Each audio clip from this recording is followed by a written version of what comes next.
po. Amen. God is good? Maingay na. God is good? And all the time? Amen. Praise God. Last week, we discussed about the different kinds of fears. Fears, yung takot. Diba? What is the number one fear that we are feeling? Panagurin ko na kaya. Mahirapan na kaya. Amen. Ano naman yung takot? Naalala nyo last week, the first kind of fear, it's arachnophobia. That is the fear of Spiders. spider. Okay, today we're going to discuss the top 10 worries of humanity. And number one, if I find the right partner. Yan daw yung unang kinakatakutan. Whether my current partner is right for me. Number two, people are worrying about where are they going to get their payment for their mortgages. And then whether or not I'm attractive. Look at the person beside you. He or she attractive? Parang ayaw mong pumayag. Amen. And then next, wrinkles or aging appearance. Who among you have wrinkles and aging already? Praise God, wala pa. Amen. And then job security, especially nowadays, we don't know what will happen, and people are getting worried because we don't know what will happen tomorrow here in Dubai. So people are getting worried because of job securities, and then financial and credit card debts. Ito ang mahirap, isa ito sa pinakamahirap, especially nowadays, that the salary is being delayed. You cannot tell the bank, I don't have my salary yet. Charges will incur. So this is one of the top worries. And number four, my diet. Natawa kayo sa diet. I believe in Shekinah, walang namang problema dyan. Amen? Because everybody is a member of the Balot ministry. Amen? Diet. Look at the person beside you. Is he or she diet? Amen? And then, number three, whether my partner still loves me. Well, amen? Number two, worried about my savings and financial future. We don't know what will happen tomorrow. Are we still here to buy? Am I going to be fit enough to work? My millions in the bank is sufficient for me? And then number one, getting old. I was surprised. But God told me, yeah, people are getting worried if they get old because they will lose that power. They will lose that position in the company. They will lose that last say in the house. Pag tumatanda ka na, if you're getting old, the younger generations are usually giving the chance to speak up, tama? That's the reason why they're afraid of getting old. Amen? And there was a story. When you say TNT, ano yun? TNT. Talking Tago na heads. tago. There is one guy, his name is Dan. I will not use handsome Rob tonight because he's in the children's ministry. Amen? So his name is Dan and he is from Naga. When you say Naga, it's in Bicol, tama? Naga nasa Bicol? Tama? Amen? Sino taga Bicol? Taas ang kamay. Hindi ako taga Bicol. Nobody's from Bicol? Ha? Cool. Amen. Okay. Dan went to US. But unfortunately, he did not find a job. So his visa is finished already. So he got, he's already TNT. And then he is worried every day because the immigration might catch him and deport him to the Philippines. So his friend advised him, bro, just you go to the mall, roam around the city, enjoy. You still have your credit card? Use my car. And then that's what he did. First he was hesitant, and then later on he went to the mall to buy a piece of a shirt. And then when he is paying, the cashier told him, Visa or Master? He got afraid. You know why? How come the cashier knows that I don't have a Visa? You see, that what's happened if you are worried. So, no, I will not take that anymore. He went down the mall, he went to his car, and unfortunately, when he's driving, he noticed that there's no more gas pala ng gasolina. And then he drive to a nearest petrol station, and you know, when I'm in the US, the gasoline there is self-service. Pero hindi rin nag-gets the US. Amen. So it's like that. So he went down the car. He took that. He's trying to fill the car, and then when he clicked that pump, no gas is coming. Just click nothing. And then the attendant says, "Pay first." What? He knows that I don't have papers. So again, he panicked. Everybody knows me. The cashier, he knows that I don't have a visa. Now he wants my papers. Now he went to this payphone booth. And then, I have to tell my friend that what's happening to me. And then when he lift the handset, you know the operator? AT&T. What? He knows that I'm at TNT also. So because he's very much worried, everything that's happening to him pertains to his current situation. First, Visa. Second, papers. Number three, TNT. And then he was rattling inside that phone booth. And then an officer came, a policeman came. And then the policeman just knocked, say, are you done? What? He knows my name also! He don't know what to do now. He's panicking, he's sweating because, wow, everybody knows the system in the US is very high-tech. And then the policeman noticed that he is sweating. Maybe the policeman got afraid. Maybe he has some attack. So he forced the door and then, man, be cool, be cool. He even knows that I'm from Bicol. Lalo siyang nagulat. He got, scared. And then when he's trying to run, the policeman catch him. Bro, is that your green card? I don't have a green card. And then he told, I surrender. I'm going home. You see, brethren, if you're worried, you end up doing things that you don't normally do. Especially if you're courting somebody and you love that girl or guy so much, when you approach her, you got, nautal-utal sa English. Basta yun na yun. Because you're so much worried, you cannot tell him directly what you feel. And that's what God doesn't want us to have. God doesn't want us to worry. Amen? Amen. Amen. And God doesn't want us to worry because, number one, it weakens our faith. Because you are focused on the problems of this world, your faith in God is weakening, and God doesn't want it. Number two, you obey the voice of the world rather than your capability, rather than the power of God. That's the reason why God doesn't want us to worry. Number three, you resist the Holy Spirit. Every now and then, the Holy Spirit is there telling us, but the Holy Spirit is coming in a simple, soft, small voice, and we are hearing the voice of the world. And then number four, it robs us of our joy and growth. If you're worried, for example, there's an opportunity in the US. You will tell yourself, because you are worried, no, I'm not good enough to try that opportunity. Because I am worried. In your joy, your rob of joy. Wala na pala si joy ngayon. Because you cannot attain higher things, and you cannot do things because you are worried. For example, you want to play basketball, but you're thinking that I might be hit, I might have an accident, because you're worried of a lot of things. And you cannot grow if you are worried. And then lastly, you yield to earthly problems. That's the reason why God doesn't want us to worry. We yield on the earthly problems rather than the power of God. Amen? And that makes us worry. And now the title for our message for today is How to Have a Worry-Free Life. Tell the person beside you, God doesn't want you to worry.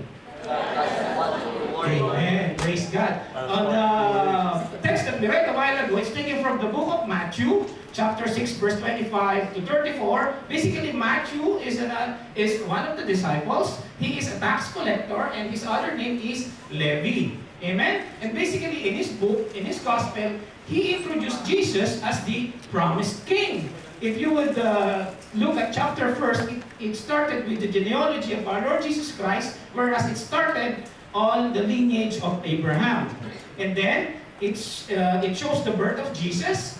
And then, chapter 2, the visit of the wise men. How many gifts does the wise man bring? How many gifts? 3. What are those? Gold, myrrh, and frankincense. Those 3 represents the gifts pertaining to the 3 offices that the Lord Jesus will take when He is here on earth. Number 1 is kingship. Number 2 is a prophet. Number 3 is a priest. Those gifts pertains to His 3 offices while He is on earth. Now, in chapter 3, it introduces us to John the Baptist. And basically, when Jesus is coming, John the Baptist said, "Behold, the Lamb of God that will take away the sins of the world." And then, Jesus Christ baptism. During the baptism, what animal becomes the sign of the Holy Spirit? A dove. Amen. So, and then once that dove goes down to our Lord Jesus Christ, a voice from heaven said, "This is my Son, whom I love. And then after that, he was tempted. He was brought to the wilderness to be tempted. Brothers and sisters, if you accepted Jesus Christ as the Lord and Savior, believe me, temptations will come. Amen? But we are victorious. Amen? Whatever temptations or trials we are into right now, we are already victorious because Jesus is already in our lives. Amen? And then after the temptation, of course, he will come out victorious, and then it started his ministry. He looked for his disciples, and he started healing, he started performing miracles, and then on chapter 5, started the Sermon on the Mount. Okay? And then on chapter 6, these are the sermons, the teachings, giving, prayer, fasting, treasure in heaven, and worrying. Tonight, we are just going to focus on worrying. Who are the audience? They said that it's multitudes because it's a Sermon on the Mount. But in chapter 5, verse 1 and 2, please read.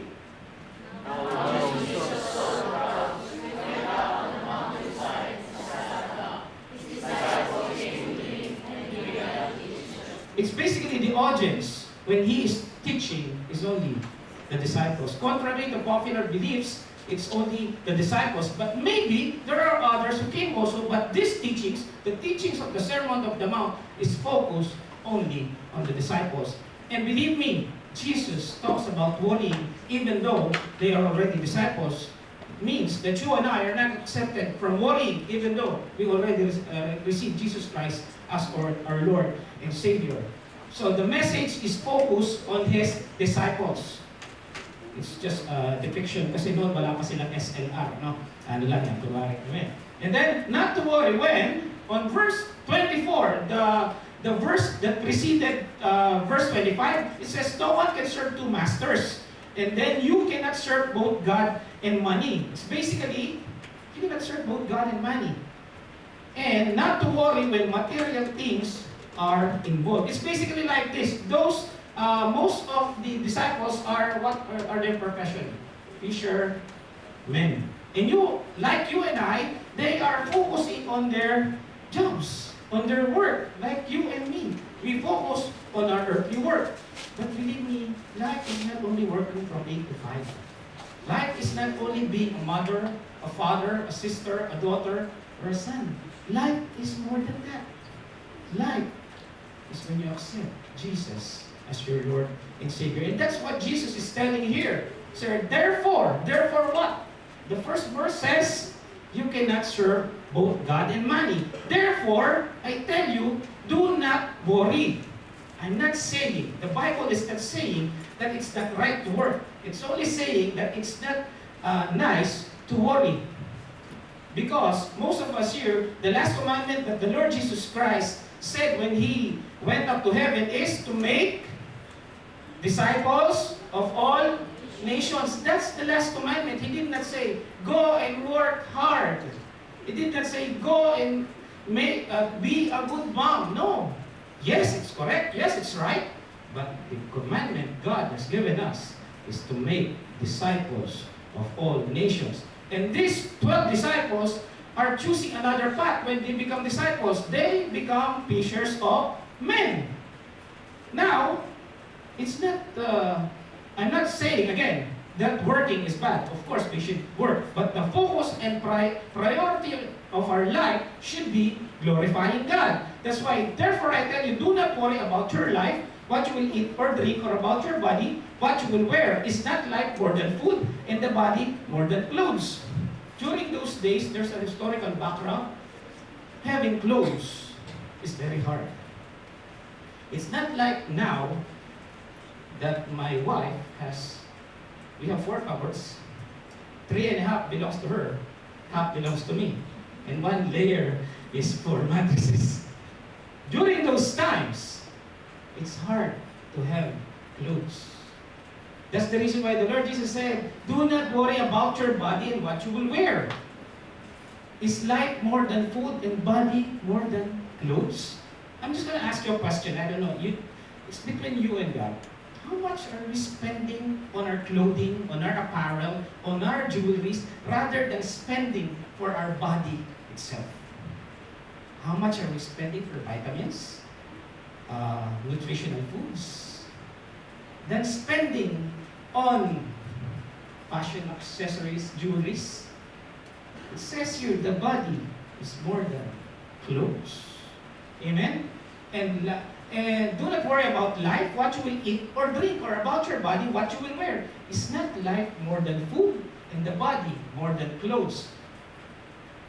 The fullness of life is seen only when we accept Jesus as our Lord and Savior, because it said, I have come so that you may have life and have it to the full.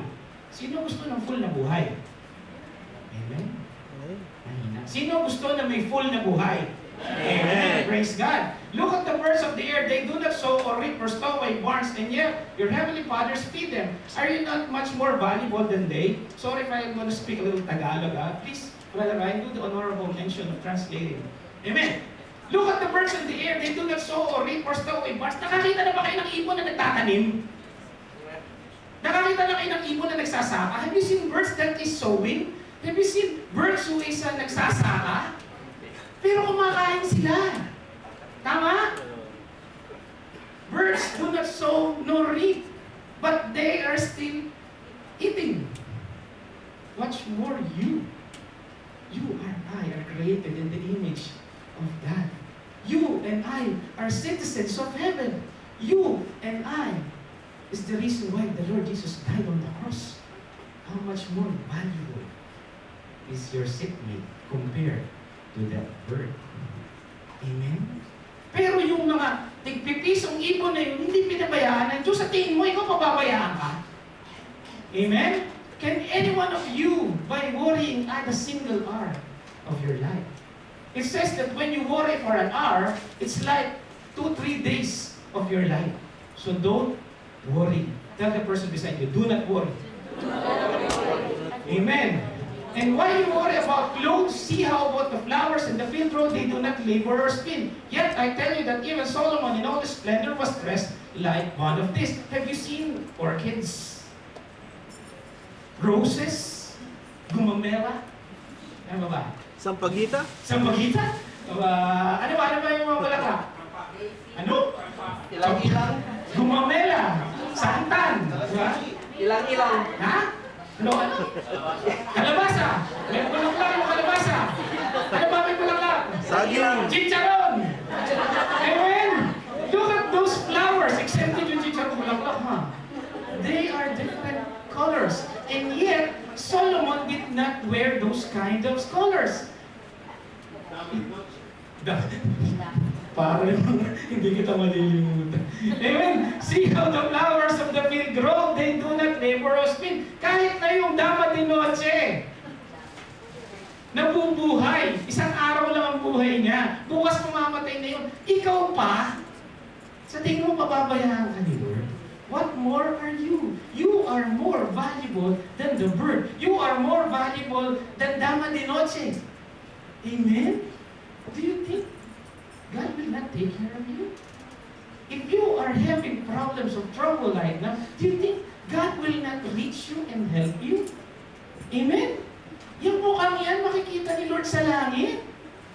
Hindi niya aalagaan.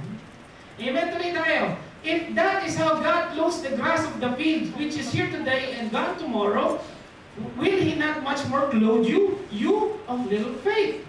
So do not worry, saying, what shall we eat, or what shall we drink, or what shall we wear? Worry is being mentioned, I think, 6 or 7 times already. It's because Jesus is very serious when He addressed this to the disciples. He doesn't want them to worry.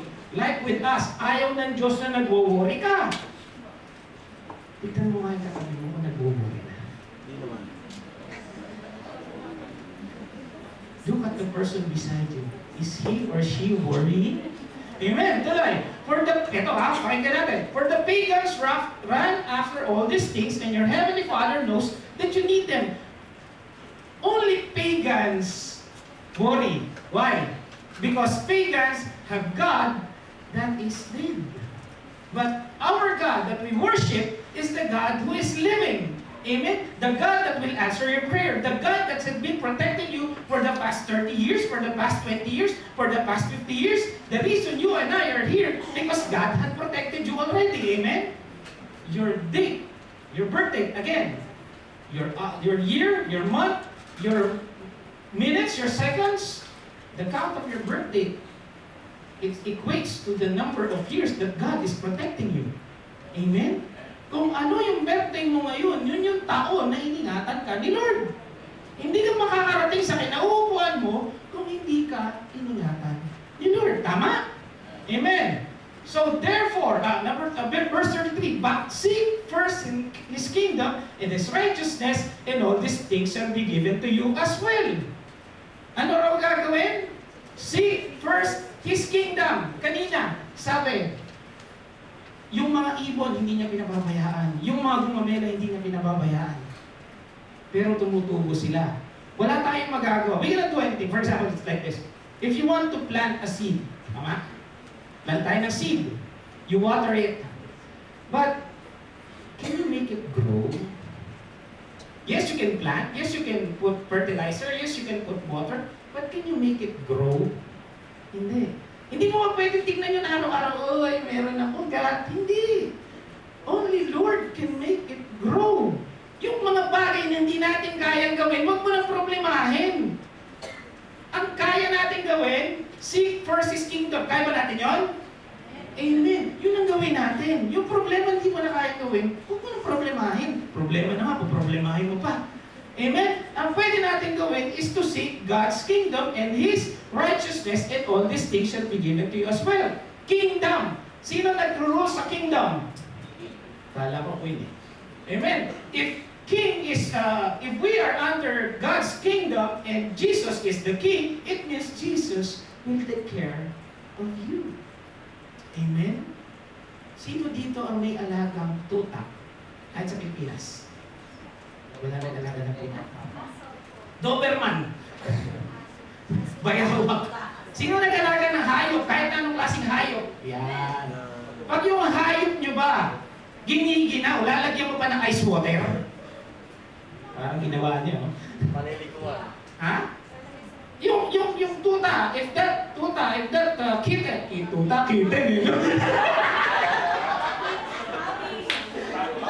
Mami wala. Yung tuta na kitten, gising kayo. Amen. Yung kitten na tuta, if it's cold, are you going to put ice water? Definitely not. Ganun din si Lord. Nang may problema ka na, bibigyan ka pa niya ng problema? Hindi siguro. Nangangailangan ka na ng kalingat, pagmamahal, aawahin ka pa ba niya? Hindi siguro. Yung katabi mo, baka. Pero si Lord, natawa si Lord. Parang nangaaway yung katabi. Hindi malayo. Amen! Tuloy, seek first His kingdom and His righteousness, and all these things shall be given to you as well. Therefore, do not worry about tomorrow, and tomorrow will worry about itself. Each day has enough trouble for its own. The blessing today is enough for today. You cannot worry about 2017 kasi hindi pa nangyayari yan. You cannot worry about 2015. Napos na yun. May nag-quote sa Facebook, nakalimutan ko din. Sa mga nakarana, wala kang magagawa pa. Lalo naman yung bukas, wala kang magagawa, wala kang pa rin eh. The problem is, because we are worried, when our minds, our thoughts are going to 2018 already, but the fact that our body is still in 2016, it's very hard. Ano yun? Astral projection? You cannot do anything pertaining to the past. Yes, we can plan. Yes, we can work hard. That's good. But do not worry for tomorrow. Kasi nandito pa tayo. Let us enjoy the day, being together, because we don't know what will happen tomorrow. Instead of worrying, enjoy life. Amen? Amen? So, maliwanag. Tell the person beside you, enjoy life. Enjoy life. Amen. O, pakibasa. 1, 2. Hindi bagay sa isang Kristiyano ang naglalangko sa pagano. Okay, translation. Worrying is only for pagans. Pagano ka ba? Amen. Ito, pakibasa. Mas magpapangit ang pag-alala. Walang make-up o maskara ang pwedeng magtago. In English, worrying makes you ugly. Ang haba, no? Yeah, worrying makes you ugly. Look at the person beside you. If he or she is ugly, you know what's happening on his mind. Later on. Amen. Yeah, worrying makes you ugly. And no amount of makeup or, ano sa English, mascara? Mask. Mascara can hide what's inside. Out of the abundance of the heart, the mouth speaks. Amen? Now, introduction lang yun. How to have a worry-free life. Nabigod na ako. Amen. So number one, there should be a presence of God inside of us. To be worry-free, una, nandun dapat si Lord. Presence of God inside. P-O-G-I. Dapat pogi ka. Nagets nyo? Amen. Sabi mo sa katabi mo, dapat pogi ka. Pogi is handsome in English. Amen. There must be a presence of God inside because we are created being of God. But seek first His kingdom and His righteousness, and all these things shall be added unto you. Una lagi si Lord. Wala kang magagawa apart from God. You cannot do anything apart from God. That's why we have to seek first His kingdom and His righteousness. Kingdom being yung nagpasakop tayo sa Kanya. Righteousness, it's His teaching. It's His law, it's His commandment. And then, all these things shall be added unto you. Kailangan mo ng boyfriend? No, lalaki ka rin. Amen? True freedom and riches begin when we accept Jesus. Ang kayamanan, hindi lang pera. Ang kayamanan, hindi lang yung mga mga kayamanan sa Pilipinas. Ang kayamanan, pag si Kristo, nasa puso mo. Amen. Amen? Aanhin mo ang kayamanan mo. Bigyan mo sa akin. Kung wala naman si Jesus sa puso niyo.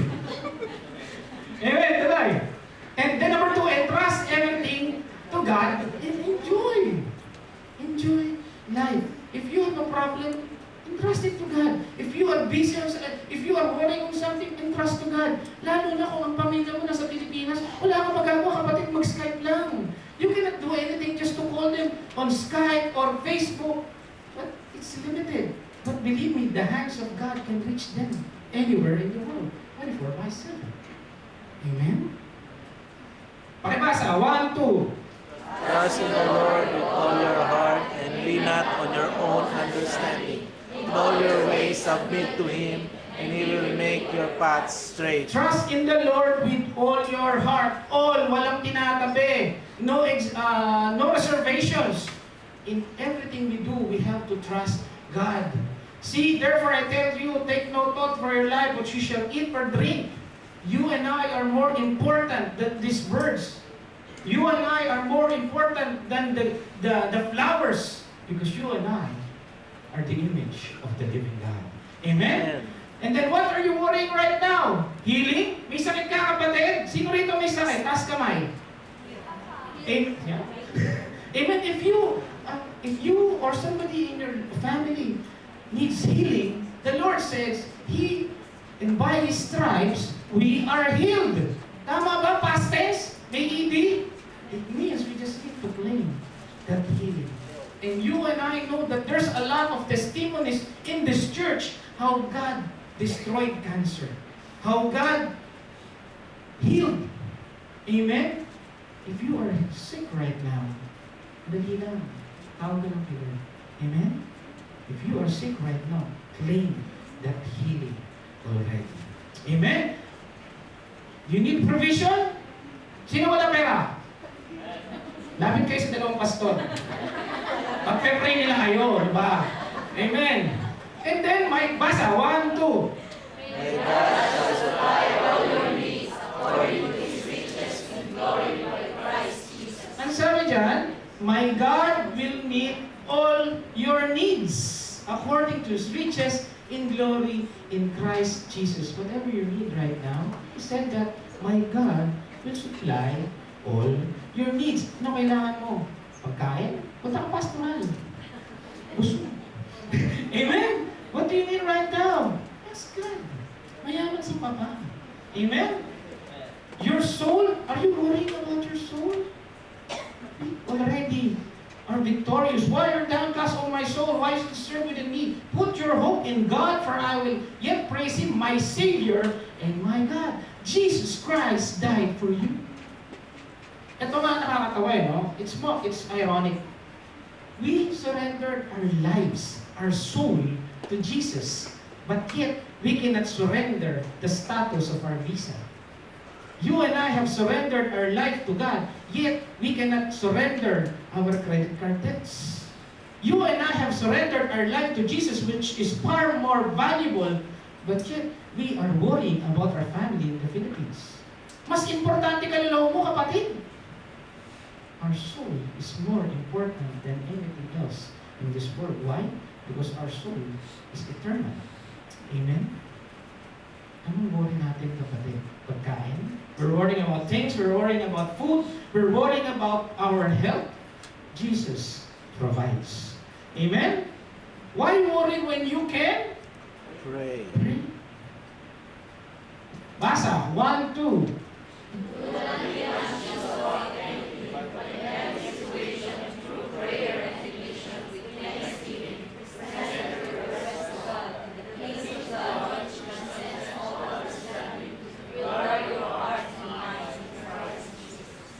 Anxious is another word for worrying. Do not be worried about anything, but in every situation, through prayer and petition with thanksgiving, present your request to God. And you and I knows that prayer is powerful. Who among you are praying? Please raise your hands. Amen. Amen. Kung nagpe-pray ka pala, huwag ka nang mag-worry. Amen? And then number 2, what's first? Presence of God is number 2, assurance. Then number 1 is presence of God inside. Number 2 is number 3 is remember your assurance of salvation. Pag nalulungkot ka na, if you're worried, remember that your salvation is sure. Amen? For it's been grace, you've been saved through faith, and that is not from yourself. It is a gift from God, so that no one can boast. Who among you have received that gift of salvation? Amen. If you and I receive that gift of salvation, ibig sabihin yan, there is no condemnation on us. Hello, bro! I might commit sin again tomorrow. I might commit sin again next day.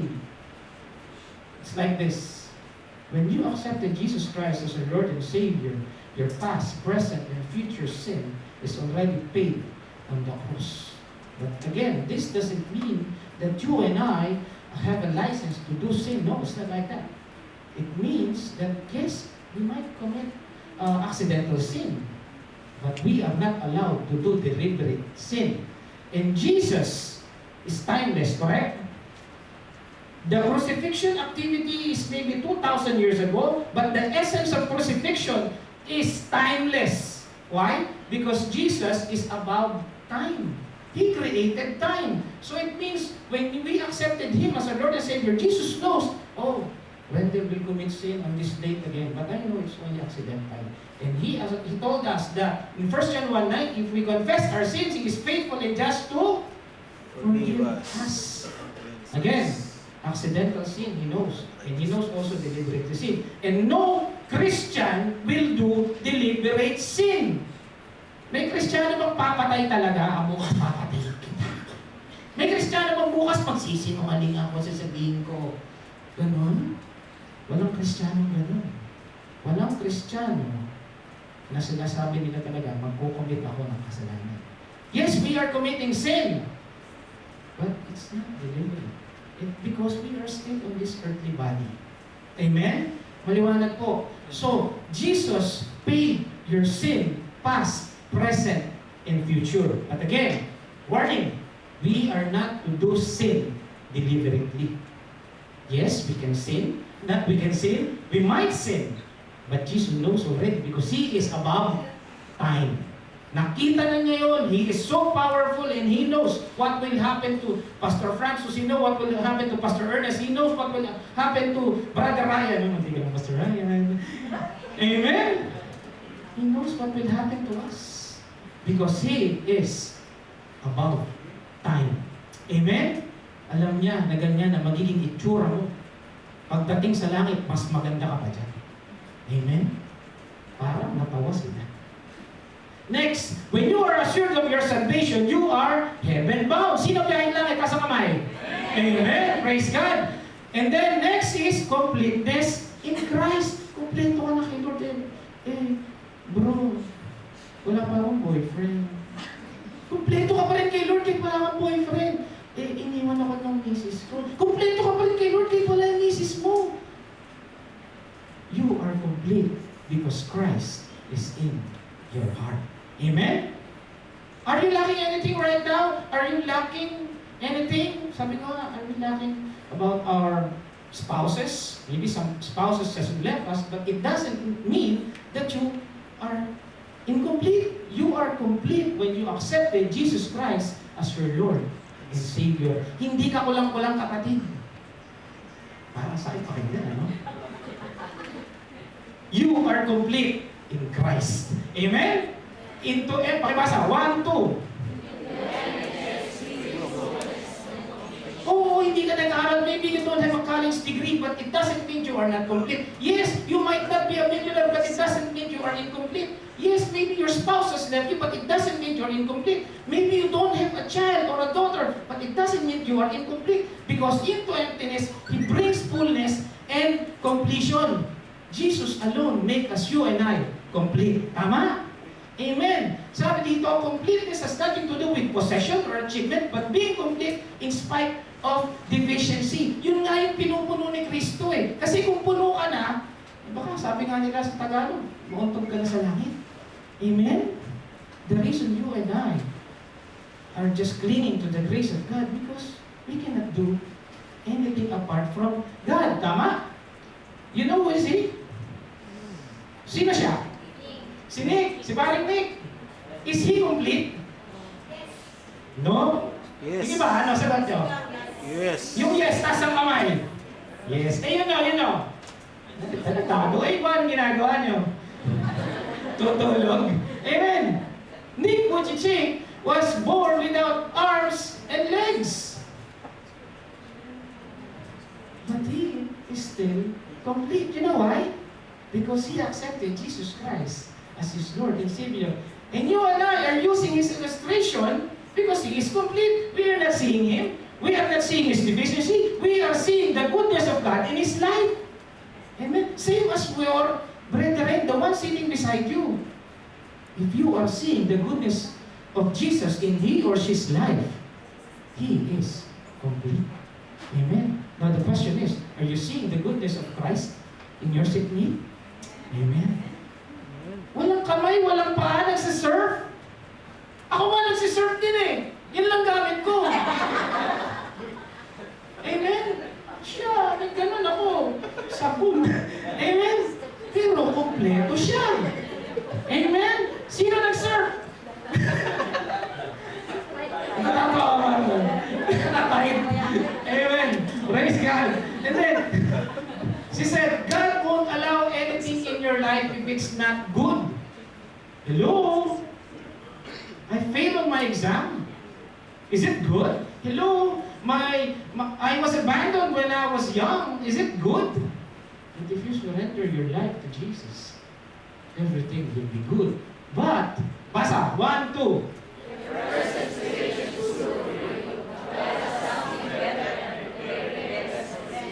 Yung sitwasyon mo ngayon, your present situation right now, maybe you're single, maybe you're double, maybe you're triple, it's good for you. If you surrender your life to Jesus, yes, you are working in this company because God knows that this is good for you. But God has something better for you. And He is preparing the best for you. Sino gusto nun? Amen? Kasi bakit? Mahal ka ni Lord. Amen? The end of the matter is better in the beginning. Ang Tagalog, may mas maganda pang bagay na mangyayari sa buhay mo. Amen? Parang nakatulala. Parang hindi kayo naniniwala. Ulitin ko, may mas maganda pang bagay na mangyayari sa buhay mo. Amen? Sabihin mo sa tabi mo, there is better things coming in your life. There are better things coming into your life. Amen. Maybe you will want 1 million dirhams. Maybe you will go to Mars. Amen. But the end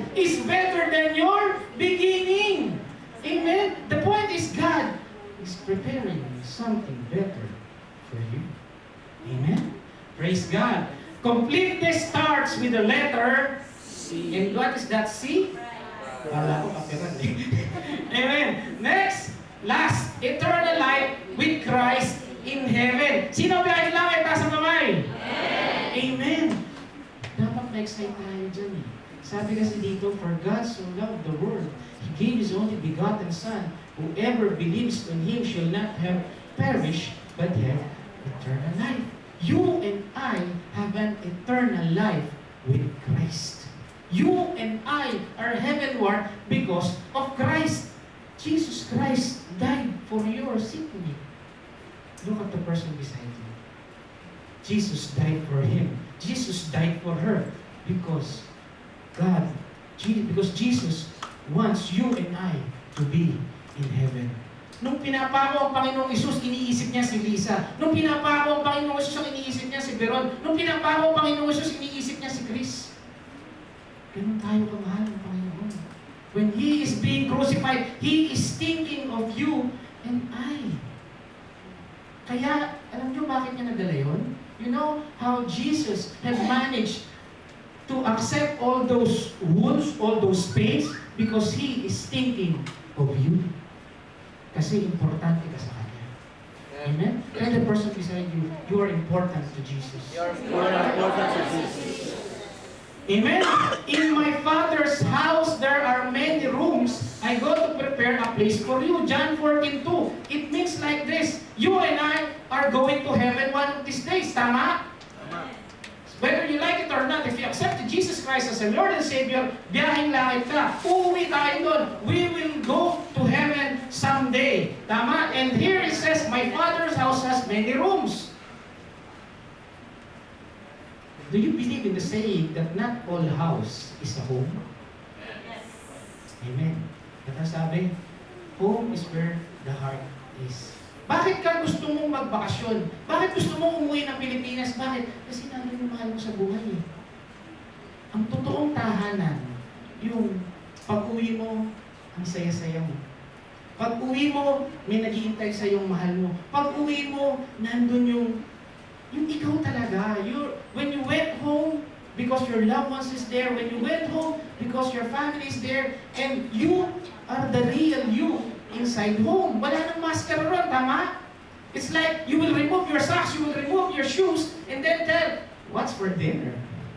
That is home. You don't care about what's happening outside because you are inside your home. You are happy, tama? And you are with your loved ones. And that's what will happen to us in heaven. You and I will be with our God the Father. You and I will be with Jesus, the one who died for us. Makakasama na natin siya rito, yung tao o yung Diyos na namatay para sa ating lahat.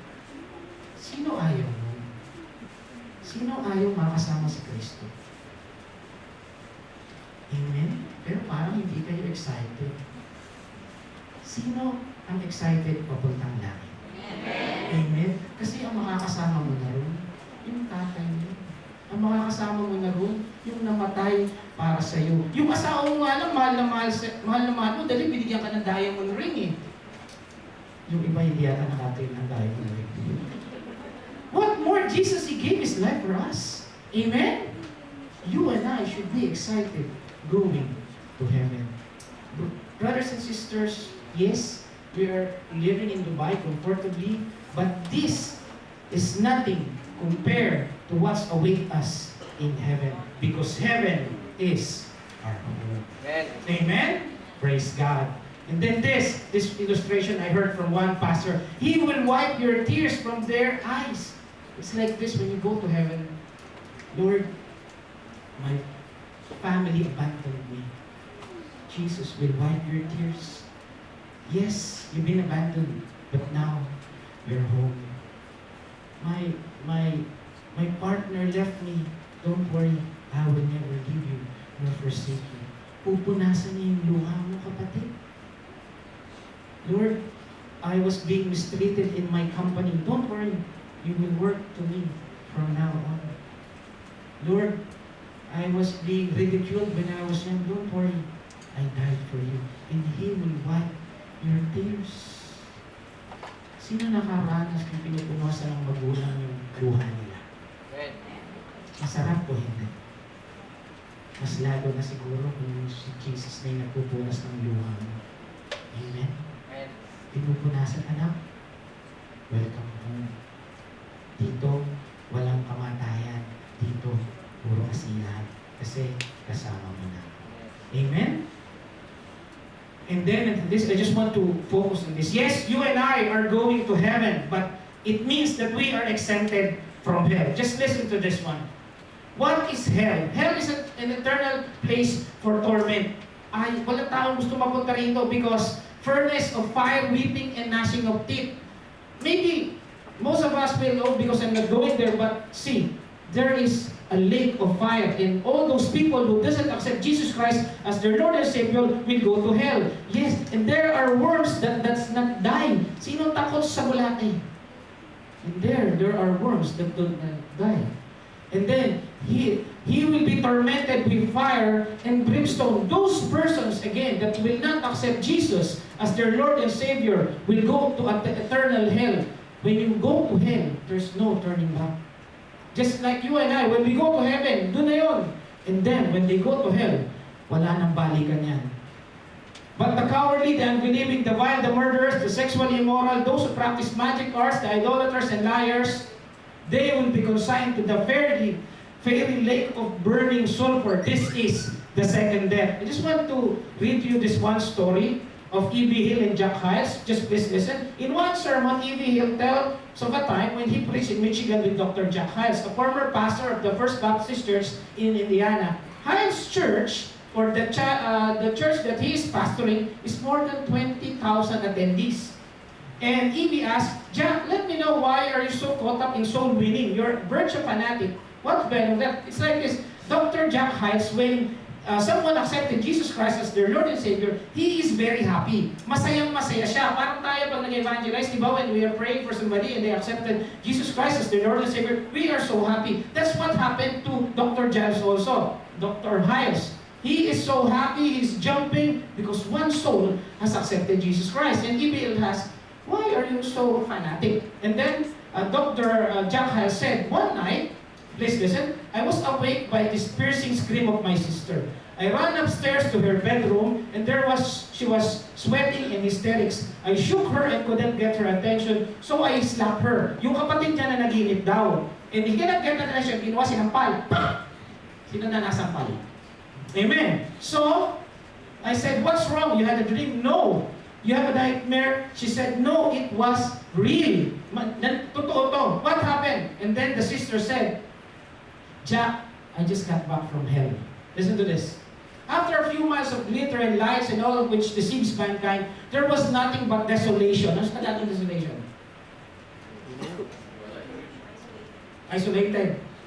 Ano ba? Okay, yun na yun. And hopelessness. You walk towards the gate of hell. Imagine, you are walking in the gates of hell and you will never again be free. I got to the gates of hell and the keeper said, hold it.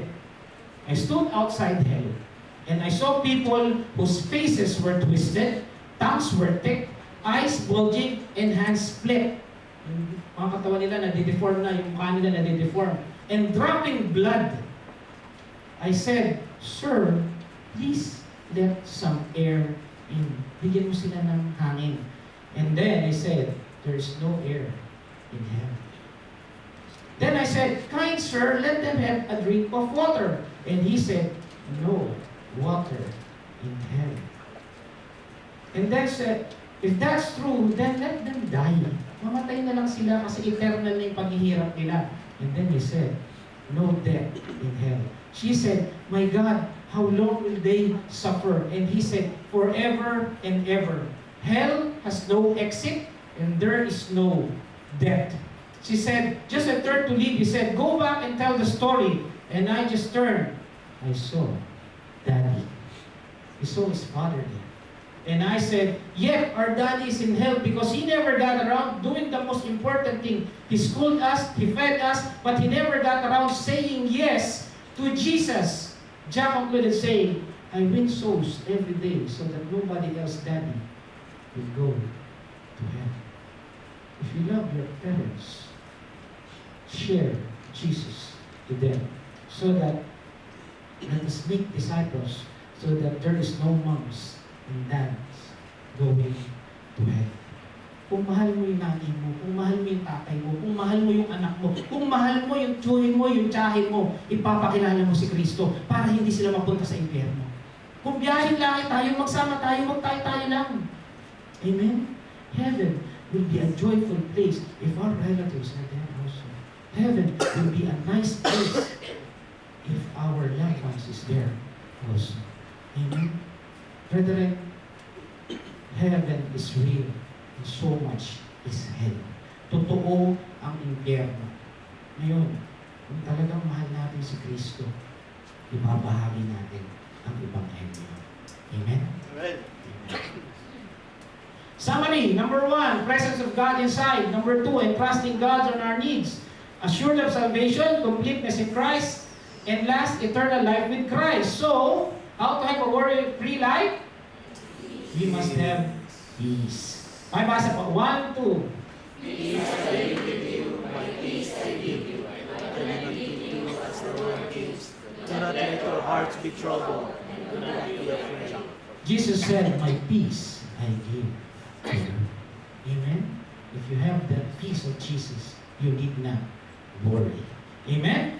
Last story, the story of a pianist and a choir conductor. There is this orchestra, and then the pianist saw that one key is not functioning. And then he told to the choir conductor, Sir, one key is not working.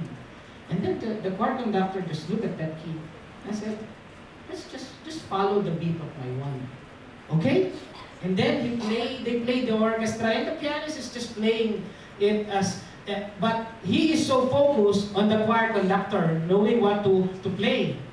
And then they got finished. They finished that orchestra and nothing happened. And then the pianist said, how would you know that I'm not going to play that key?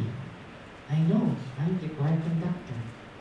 Folks, you and I are like that. Sometimes we are afraid of something. We are worried of something that is not going to happen. Amen? But the good thing, just like the pianist, let us follow the conductor, trust and obey. We will all finish the symphony victoriously.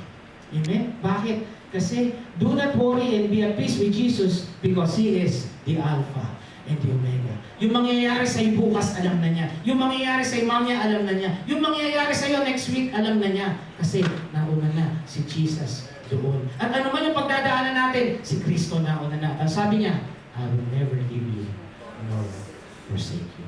Amen? Praise God po. Tayo na po tayo.